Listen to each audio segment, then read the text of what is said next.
pass it with Carlos so we can start the keynote talks. Hello, everyone. So thank you so much, Shipra and Sarah, for this kind introduction about today's program. So I will start to introduce the first keynote speaker. That's going to be Dr. Sander Kooijmans. I hope that I'm pronouncing the name correctly. In the meanwhile, if you want, you can start sharing your screen, Dr. Kooijmans. Sure. So Dr. Kooijmans has been working in the EV field for more than 10 years now, and he has clearly a focus of using EVs for applications of drug delivery. He started his PhD in 2011 at the University Medical Center Utrecht, the Netherlands, and he was working with EVs engineering for delivery of RNA. So during his PhD, he developed several methods to decorate EVs with targeting ligands in order to improve their cell specificity, enhance EV circulation time, and improve RNA loading. So after his PhD, he moved to Turin, Italy, to investigate the application of stem cell-derived EVs in regenerative therapy. And in 2017, he went back to Utrecht, where he started to study fundamental aspects of EV biology, focusing on RNA delivery mechanisms of EV subpopulations. So nowadays, besides working with EVs, he is also working with mRNA carrying lipid nanoparticles for anti-cancer therapeutic immunotherapy. So thank you so much, Dr. Kooijmans. Welcome, and the screen is yours. Yes, thank you very much. Very kind introduction. I hope that everyone can hear me and see me. I think so. So that is very nice. First of all, thank you all for the kind introduction and allowing me to present my work here at this conference. Very well organized. Thank you very much for that. As Carlos correctly pronounced, my name is indeed Sander Kooijmans, and I'm a postdoc at the Utrecht Medical Center in the Netherlands. And in today's talk, I will cover my previous work on EV engineering. That has been my passion in the past, basically. And I will also provide an outlook on EV engineering in the future, which might be interesting for you to follow up as well.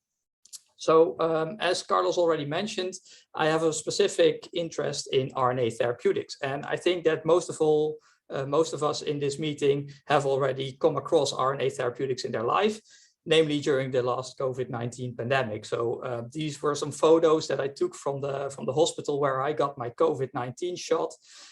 These were mostly mRNA therapeutics, mRNA encapsulated in lipid nanoparticles, which was used to raise antibodies against the coronavirus, of course. So this is a very hot topic at the moment, RNA therapeutics. And this does not only include messenger RNA, but there's also many other classes of RNA therapeutics that are very much under intense investigation in big pharmaceutical companies. And these include, for example, smaller RNAs, siRNAs, microRNAs, but also guide RNAs in combination with Cas9 for actual genome editing, and also the protein coding RNAs, such as messenger RNA. These are very potent therapeutics because these RNAs can actually modify the expression of any gene of interest. And in doing so, they can actually cure or treat diseases that are currently not treatable yet. So this is a very exciting therapeutic to develop and try to bring on the market. However, there is some problem, of course, with RNA, and some of you might know this, but RNA is very unstable. It's very unstable in circulation. It's also a large and negatively charged molecule, which is recognized by the immune system and causes also inflammation or inflammatory responses when you inject it. So RNA, it cannot just be administered and do its job. So in order to solve that, as we've seen in the corona pandemic, people try to encapsulate RNA in lipid nanoparticles. These are synthetic lipid nanoparticles, as the name implies, and these encapsulate the mRNA very efficiently and then protect it during their travel in the bloodstream and then deliver it into the cells where it needs to be delivered. So these are synthetic nanoparticles of about 100 nanometers in size. But these nanoparticles have their own drawbacks. Such as immune recognition, they are recognized by the immune system. They cause inflammatory responses. You might have noticed when you got a corona shot that your arm starts hurting. That is because of that, because the formulation itself causes some distress in your arm, making it hurt. Also, when you use these particles in a man and you inject them intravenously, most of them go to the liver, and that makes it very difficult to treat diseases in other spots of the body, of course. And then also these compounds or these lipids that we use, they are not natural lipids, and thereby they also cause immune recognition, they cause toxicity, they cause some problems that can be avoided. And of course, you already know where I'm going with this. We have, of course, this amazing conference on extracellular vesicles, and the question is whether extracellular vesicles can be a solution here to become a sort of next generation delivery system for RNA, given that EVs, of course, contain RNA from themselves, and they are known to transport them across the body and potentially also deliver them to other cells. So this is exactly what we want to achieve with synthetic delivery systems. EVs already can do that, supposedly. So are they already ideal vehicles for therapeutic RNA delivery? And then the answer is not yet. There is, of course, some things about EVs that are not yet ideal. So, for example, EVs are covered with all kinds of lipids, proteins on the outside, and they are known to interact with all kinds of different cell types. And this might cause a very wide range of cell types with which these EVs interact. And that might not be very favorable for therapeutic application, because of course you want your particle to interact specifically with the diseased cell. So in a recent experiment that I did here in the lab, you can actually see how EVs compare with synthetic delivery systems. So what I did is I prepared a batch of lipid nanoparticles, which are similar to the ones used in the COVID vaccines. And I prepared EVs, and I added them to a co-culture of peripheral blood mononuclear cells, so the white blood cells in our bloodstream, and cancer cells mixed together in a well. And then I checked what cell types actually took up these nanoparticles. And then when you look at these pie charts, you see that the EVs have a far wider spectrum of cells with which they interact compared to LNPs. The LNPs basically just sank to the bottom of the well, and they just hit the cells that were seated at the bottom of the well, which in this case were adherent cancer cells. So this is a sort of undesired effect of EVs. You want to specifically target them to specific cell types. And then there is some additional disadvantages of EVs, and that is when you inject them intravenously, they are cleared within literally 5 or 10 minutes. It's super fast. So that is not very convenient if you want to reach a tissue that is further on in the bloodstream. You don't want your EVs to be cleared before it actually can get there. And of course, we have to load a therapeutic compound into these EVs. And that is also a very big challenge. I'm not going to go into that last challenge today because I don't have that much time. I'm just going to go into the first two aspects. So the undesired cell specificity, we might be able to fix that using EV engineering. So what I did in the past is I made use of a natural property of EVs. And this is something that is still done in current day EV engineering approaches. You make use of something that gets incorporated into an EV, and then you modify it in order to contain something that you like. So for example, what we did in the past is we used nanobodies against EGFR. And nanobodies are some kind of small antibodies derived from llamas. And these small antibodies, they bind specifically to a target. And in this case, we chose to target EGFR, that is a tumor cell overexpressed oncogene.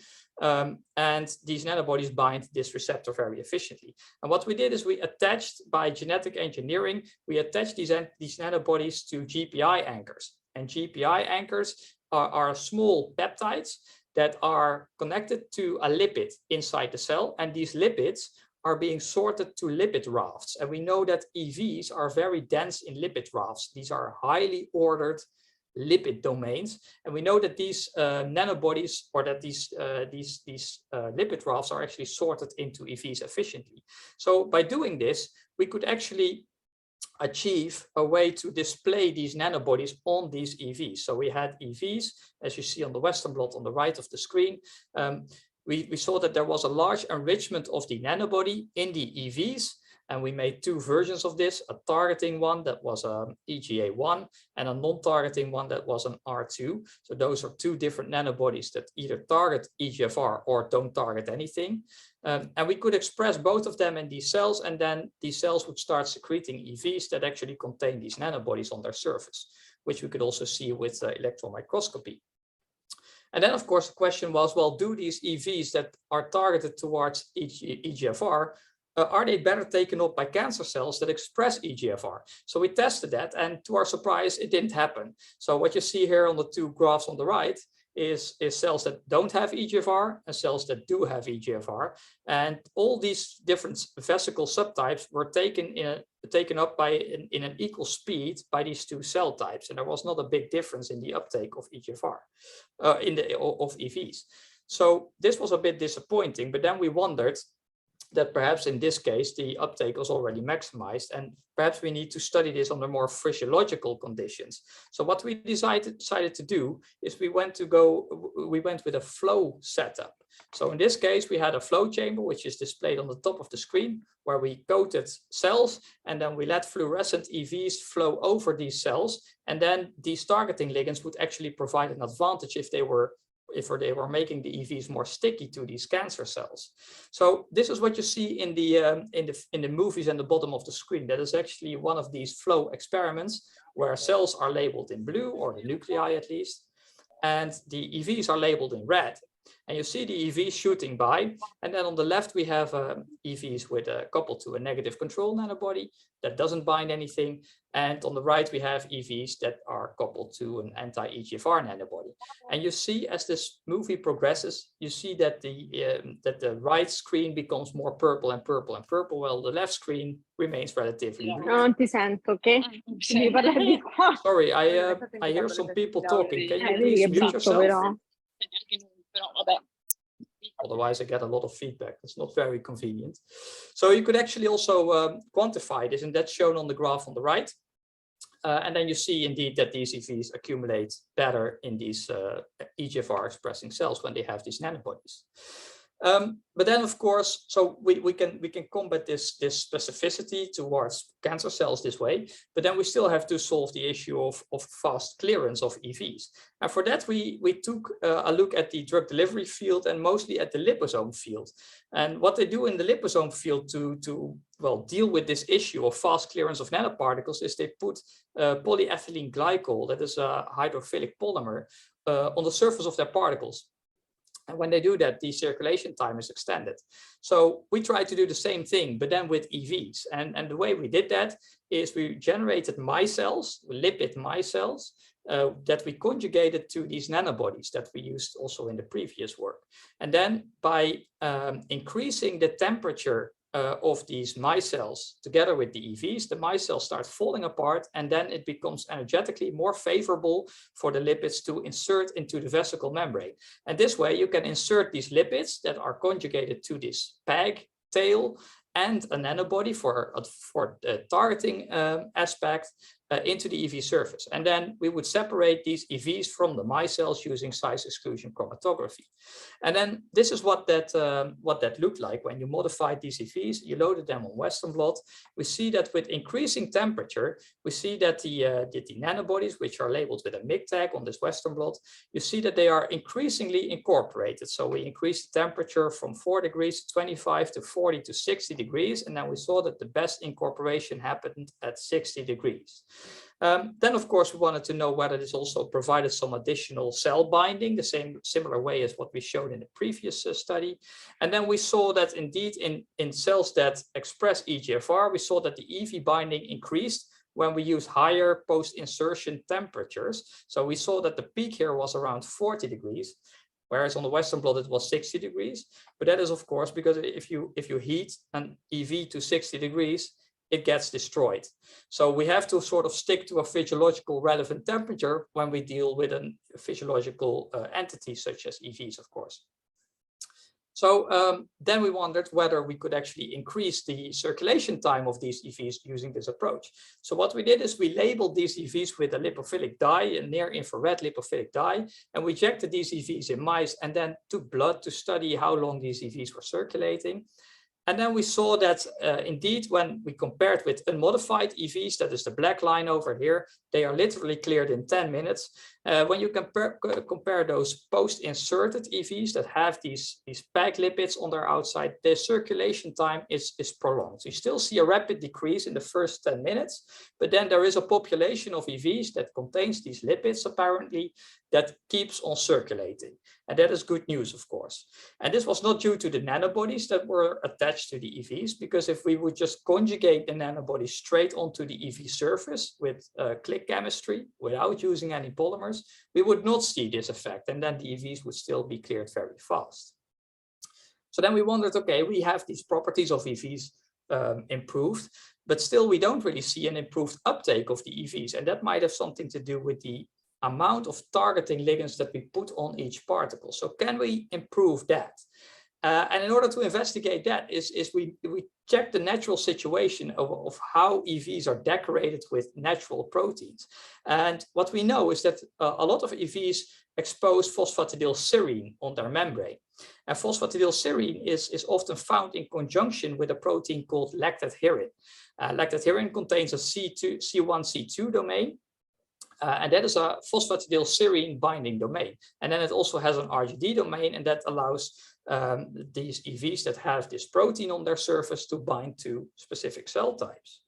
And we wondered whether we could replace that RGD domain of the lactate-herin protein and replace it by a nanobody, so a targeting ligand. And in this way, we could, by simply mixing this protein with the EV, we could generate EVs that have a very high density of these nanobodies on their surface in a very biological, biocompatible way. So this was a targeting approach that had many theoretical advantages.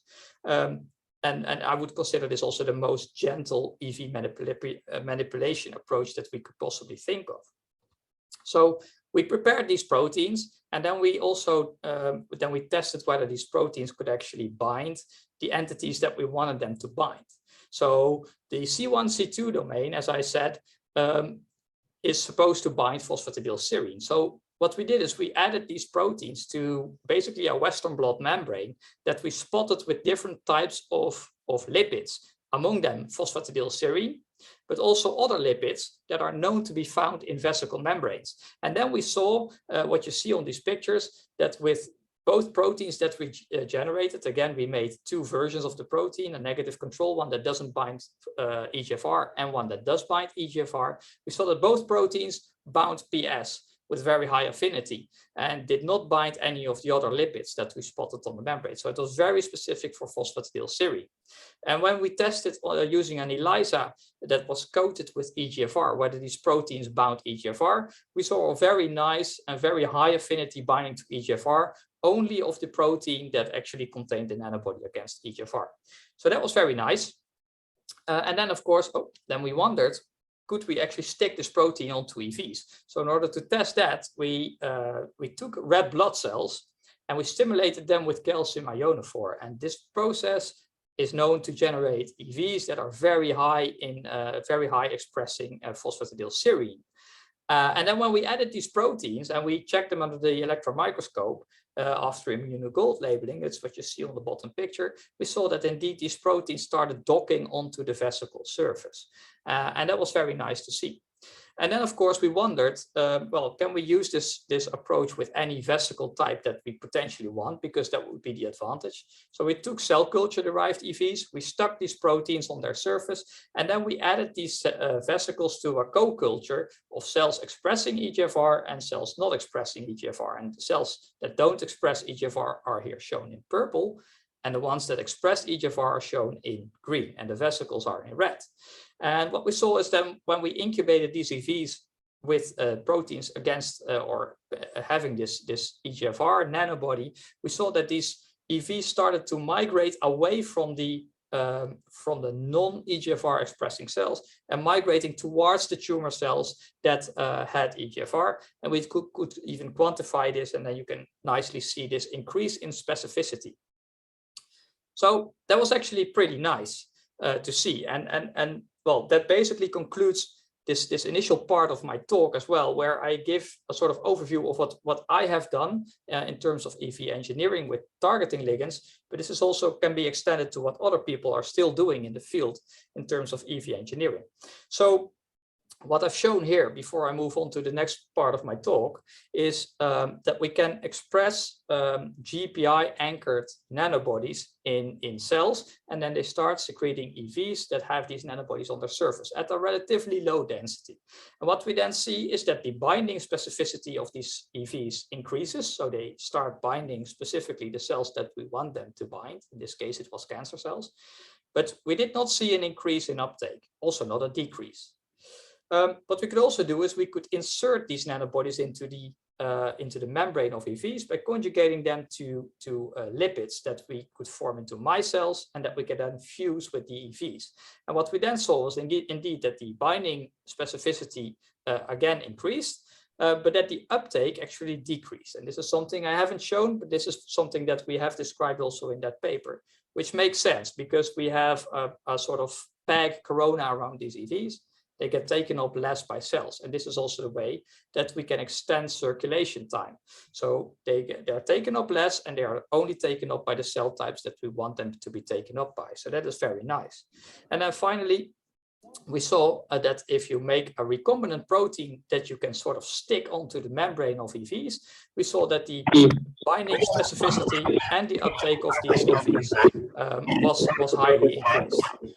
Again, someone is having their mic open, unfortunately. And then the question is whether these EVs actually show prolonged circulation time as well, because that's the question that is still open. PS, phosphatidylserine, is known to be an eat me signal. So if cells or EVs express this lipid, they are known to be recognized by macrophages and cleared rapidly. So perhaps by masking these epitopes with these recombinant proteins, we might be able to extend the circulation time of EVs as well. But this is something that we haven't looked at yet. So these EV engineering strategies, I think they are also resembling what other people are doing in the field. So for example, the first point is also dealt with by other groups that, for example, fuse targeting ligands or therapeutic proteins to EV receptors to enable their loading. And then the question is, so we can manipulate all these different aspects of EVs. Are we there yet? So can we use EVs now already as drug delivery vehicles? And I don't think so, fortunately, because that provides us also with a lot of work to do still. And then we can keep ourselves busy, right? So this picture that I recently took here in the lab actually demonstrates exactly, I think, one of the problems that we're still facing when using EVs for drug delivery. So this picture here shows a prep of HEC293T EVs that I incubated with one of these phosphatidylserine binding proteins that I showed in the previous slide. And what you see clearly here is that some EVs are very dense in this protein. So some EVs have a lot of phosphatidylserine, and other EVs have absolutely no phosphatidylserine. They're completely blank, as you see in this prep. And this is quite striking. So this means that EVs are highly heterogeneous. And that's something that we already know, but this picture actually illustrates it in a very nice way, I think. So EVs are very heterogeneous. And what we know from my work, but also from other people's work, is that if you engineer EVs, you only hit specific subpopulations. So you don't hit all the EVs, especially if you're using, for example, tetraspanins to fuse some cargo or a targeting ligand, or for example, LAMP2B is also a very well-known anchor. If you do that, you only hit a specific subpopulation of EVs. As well with these PS binding proteins, we only hit PS exposing EVs, which, as you see on this picture, is clearly not all EVs. And then the question is, are these subpopulations that we are modifying actually suitable for drug delivery applications?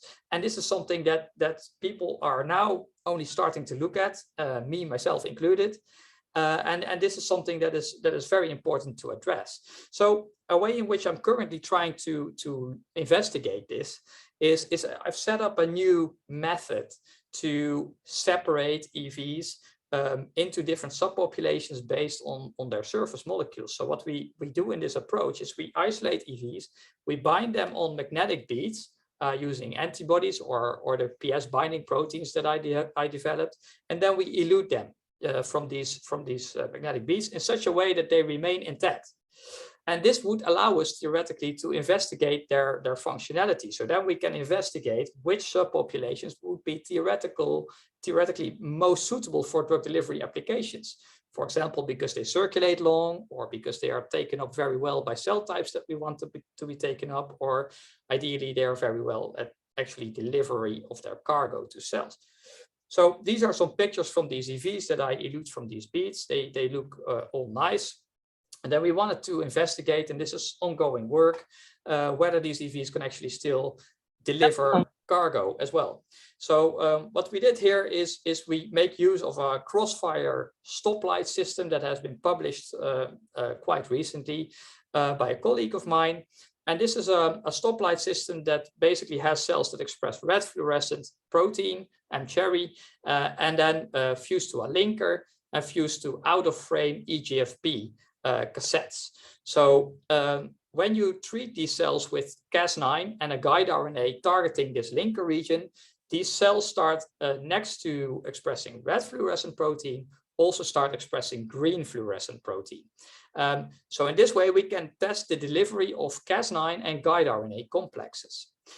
So in order to test that, of course, you also have to load the Cas9 guide RNA complexes into your EVs.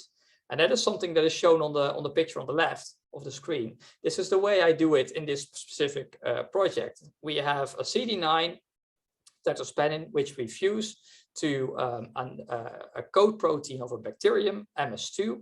And that coat protein that binds to a specific RNA sequence.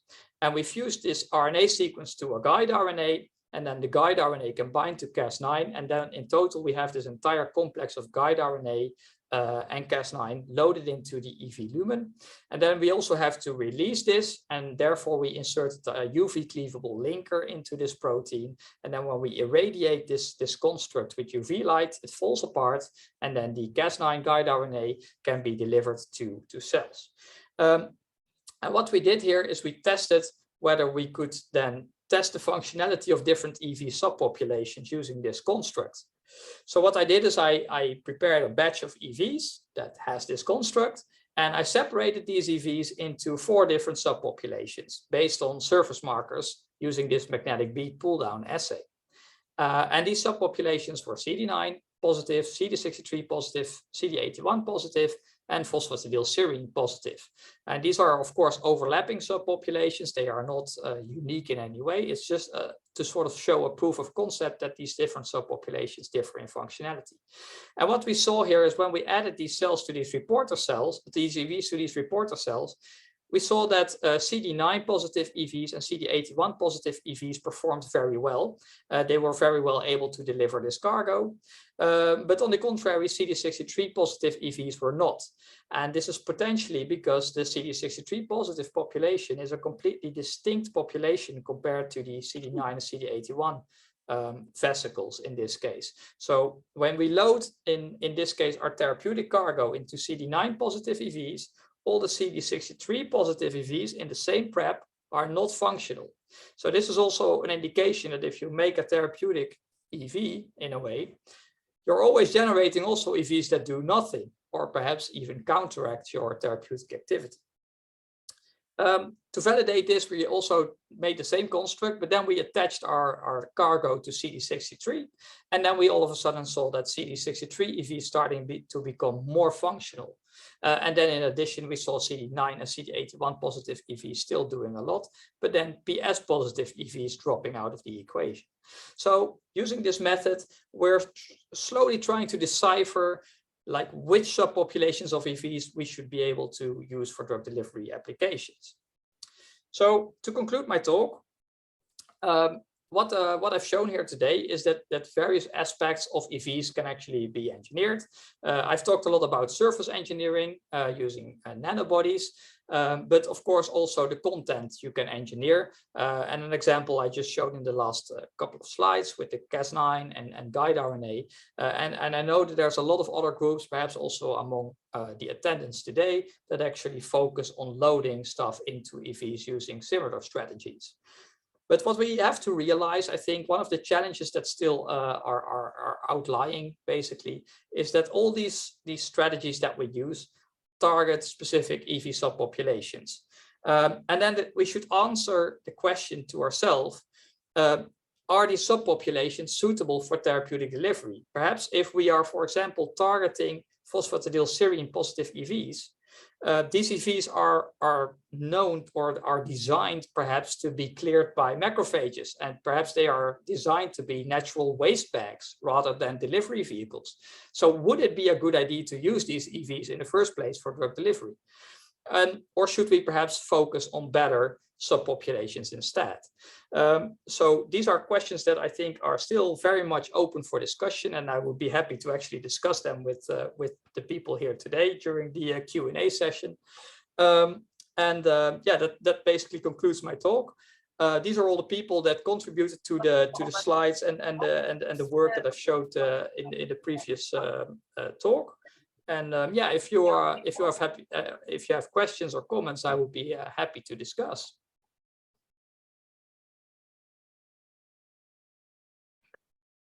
Thank you so much. Really, really interesting talk. Personally, I really like it because I work with bioengineering of EVs, so I truly understand a lot of the difficulties that you explain about the field. But now I will open the Q&A session. So I would like to ask people to raise their hand if they want to ask a question directly. Or I can, but now we can start with Sarah Cavallaro, that she posted a question on the chat. Sarah, would you like to unmute yourself and do the question? Yes, sure. I can ask the question. So first of all, thank you so much. This was a very interesting talk, very clear and very, very interesting. I just have a simple question that is like, when you use the beads, the magnetic beads, to separate the different subpopulations of the EVs, how do you elute the EVs from the beads? Just in case, you can say, of course. And do you see any like loss of morphology or functionality after this elution? That's a good question. That is indeed something that is yet a secret. I'm hoping to publish this later on this year. I'm always open for collaborations, though. If you want to use this technology for your EV subpopulation of interest, I can share the secret.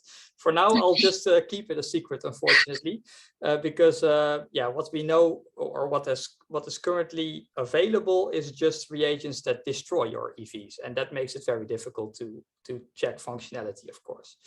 So stay tuned. Hopefully, I will be pushing this out later this year. Okay, great. Then yes, I will stay tuned, because we are also interested in doing the same without exactly disrupting the vesicles. Thank you. Go ahead, Kshipra. Hi, great work and really nice and clear talk. So thank you so much for that. I was just wondering, like, I wanted to get some thoughts from you about the current difficulty on loading mRNA within the EVs, right? So currently, like most of the labs, like the gold standard is considered to be electroporation. But then, of course, electroporation has its own, drawbacks. It works in some labs, it doesn't work in some labs. So if you're imagining to use these EVs in industrial standards, do you think electroporation might reach industry, or will there be any alternatives? Or if you just want to like comment on the techniques and the challenges that the EV field is currently facing with respect to loading these mRNAs within the EVs, that'll be super helpful. Yeah, well, to be honest, I don't know where to start, because I can actually talk about this particular topic for 1 hour, if you want me to. This is a very difficult one, because loading mRNA through electroporation, I don't think it is very successful. I've actually published a paper in 2013 on electroporation of EVs with siRNAs, and there is a lot of artifacts that come with it. For example, your RNA can start aggregating, and if you don't control for it properly, you might see an aggregated piece of RNA as an EV. And then you think you have loaded a lot, but then you just aggregate it a lot. So this is a complicated thing to use. So you have to control for that very properly. I do think that with novel electroporation technology, it might be possible, giving a lot of fine tuning and a lot of trial and error. But then, of course, in the end, the question is going to be whether the EVs are still functional in this process. Because of course they need to retain their functionality in order to deliver the mRNA. So getting it in is one thing, but then getting the EVs to actually deliver it into the cytoplasm of another cell is a completely different thing and a completely different challenge as well. So I think that this way of electroporating EVs is difficult, especially because mRNA is also expensive. You probably need very high concentrations of mRNA to get any loading in these EVs. And then this might not be the most favorable way to go forward. Another way would be through genetic engineering, so overexpression of the mRNA that you want, and then enabling cells to actually load the mRNA specifically in EVs. And there's specific tricks for that. For example, the MS2 loading that I just showed in my presentation. But there is a lot of difficulty there to show that you have like functional mRNA in your EVs, that you have intact mRNA into your EVs. And I think you have a lot of issues there with discriminating mRNA from protein, because of course mRNA is then also translated into a protein by the cell that produces the mRNA, and then the protein also potentially gets loaded into the EV. And I think even the protein loading into EVs is always much more easy compared to RNA loading into EVs, especially large RNAs. So I think it's very difficult still to load mRNA into EVs. And I know that a couple of groups, including the group where I'm currently working in, are also focusing on trying to make hybrids of EVs and lipid nanoparticles, because an advantage of lipid nanoparticles like the COVID vaccines is that they are very good at encapsulating messenger RNA. They're very nice to produce. And perhaps if we would decorate these lipid nanoparticles with like an EV coating or that resembles an EV on the outside, you might still get the benefits of an EV and the biocompatibility of an EV, but at the same time, this very good mRNA loading. So that might be a direction that is promising for the future, but we will see what the people are doing. Great, thank you so much. I have one quick question, one more question. I was wondering, what are your thoughts on naked mRNA? So there are like some companies here in the US who are like looking at the efficacy of utilizing naked mRNAs for, if they have some kind of immune response and stuff like that. So do you have any thoughts about naked mRNA versus the RNA that is loaded within the EVs? Did you see some differences in your experiments? Well, I think that naked mRNA is a bit of a troublesome thing, because theoretically naked mRNA cannot go into cells, especially large mRNA. Then, so small RNAs we can chemically modify in such a way that they are stable outside a cell, and they can potentially even enter cells themselves. So, but for larger RNAs, this is very difficult, and you need to actually get them into a protective shell. And this depends on the application. So for example, for immunotherapy, you can perhaps use naked mRNA because it's very immunogenic from itself.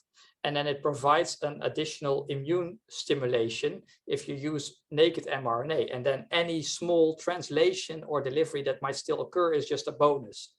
But if you want to actually express a therapeutic protein, that should not be then it's a big problem if your mRNA gets broken down or attacked by the immune system before it can actually be translated. So in that case, I think that an EV or a lipid nanoparticle as a carrier is mandatory. Thank you. You're welcome. So if I may, just a quick question before finishing the Q&A session. I would like to ask if, did you measure the efficiency of the conjugation of the nanobodies into the EVs? And do you know if, by instance, if you change the nanobody, like the targeting or something like that, or the structure, if it will affect that conjugation efficiency into the EVs? That totally depends on the strategy you use to actually put the nanobody on the surface of the EV. So what I have not directly measured this, like this, the number of molecules. I've just estimated it based on our Western blotting titration range, and then I would estimate that we're getting, with the post-insertion approach, for example, we get on average 20 to 30 nanobodies per EV particle. Whereas with the PS binding protein approach, you would get way higher densities, and you could actually just tune that density yourself by just adding more protein. And then you might get up to 200 or 300 copies on the surface of an EV, provided that it has phosphatidylserine, of course. So yeah, this is I think tunable, and this is also something that is important to investigate, like how many do you actually need on an EV to make it go to the cell type that you want it to go to. Yeah, makes sense. Thank you so much. And I will close the Q&A session. And once again, thank you so much for this nice talk.